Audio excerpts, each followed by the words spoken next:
saya Tengku Mas Huri SH, pimpinan Dayah Pesantren Nur Darussalam, Gampung Igedok, Kecamatan Senagan Timur, Kabupaten Nagan Raya, mengajak kepada seluruh masyarakat Kabupaten Nagan Raya agar kita tetap melaksanakan protokol kesehatan.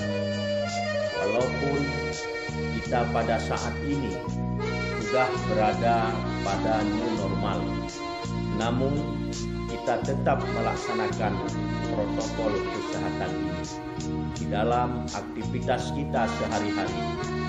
Karena COVID-19 ini masih berlangsung di daerah kita.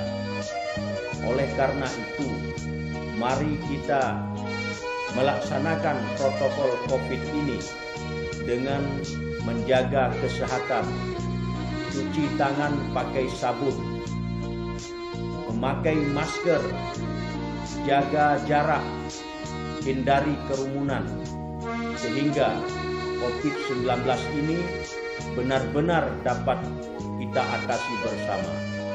Dan mari kita selalu berdoa kepada Allah Subhanahu wa Ta'ala agar COVID-19 ini dapat segera berakhir.